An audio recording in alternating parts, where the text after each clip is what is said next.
President and CEO of CASO, or Canadian Executive Service Organization.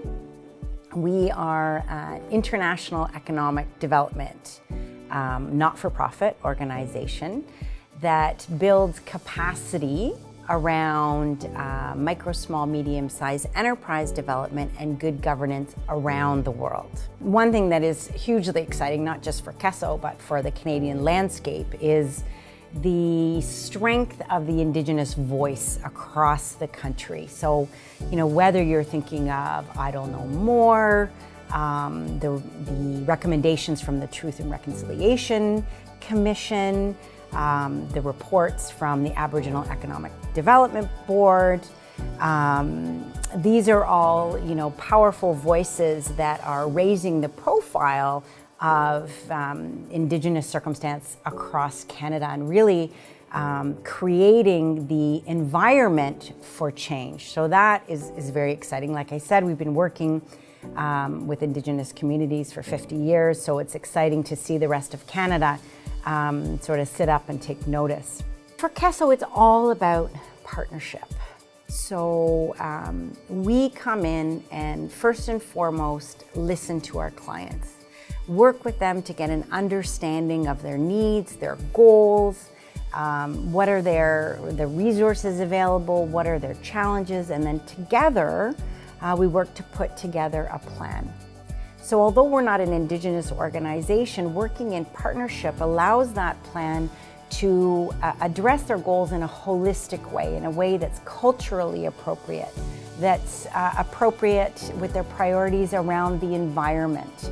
Whether we're looking at, I think of them sort of in groups. So when you think of the First Nations institutions, whether it's the Financial Management Board or others, these are organizations that really have a huge part to play in moving the needle on the autonomy of First Nations, right? And CESO, in partnership with those organizations, again, whether it's lands, whether it's law, whether it's finance, finance is near and dear to my heart because of my background as a CPA, but they're all important.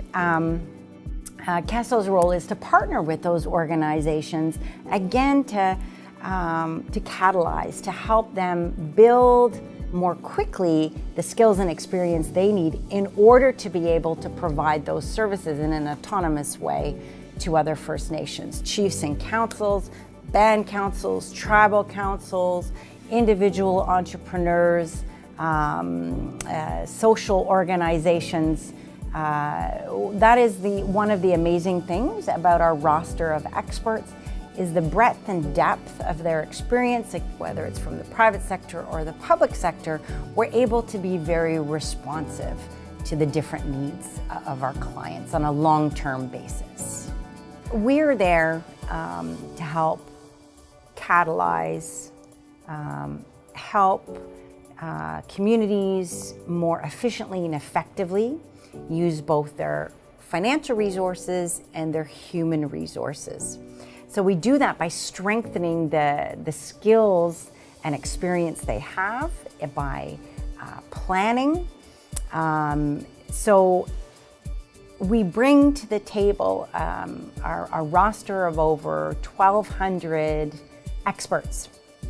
So they bring high-level skill from the private sector and the public sector. So we bring that to the table.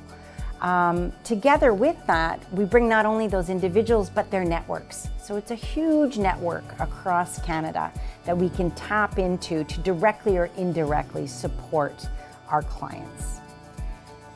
Then we operate under what I would call an umbrella framework of an ethical code, which we bring to the table. So our experts donate their time.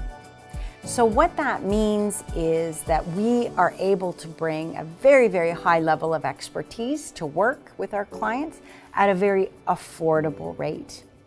But it's more than that.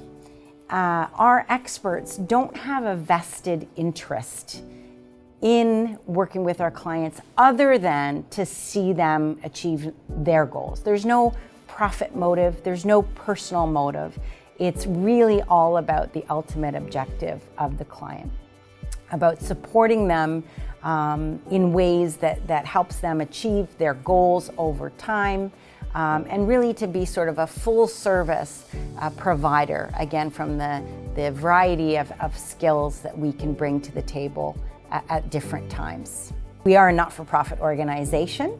I wish I could say it was free to run the business, but there are costs to run the business. So like many non-for-profits, we have to charge a small fee. Our experts, so our roster of over 1,200 experts, donate their time. So that means that as we operate on a cost recovery basis, we are able to give a deep, deep discount to our clients.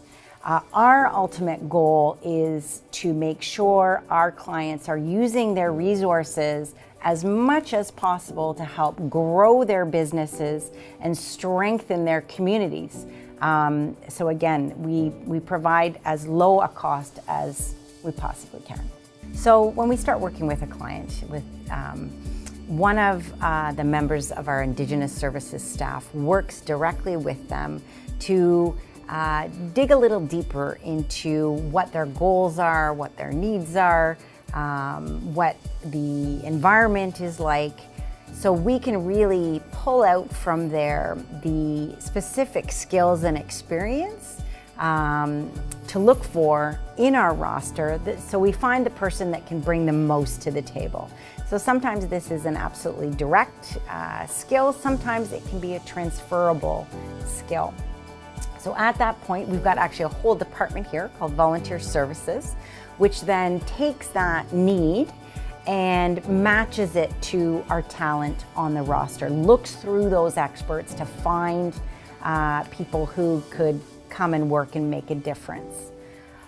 Wherever possible, we try and give our clients choice. So we'll come to the table with 2, maybe 3 options, because fit is so incredibly important. It's not just about those hard skills, it's about the soft skills. It's about the connection between the client and our expert that can really make the difference between good results and great results.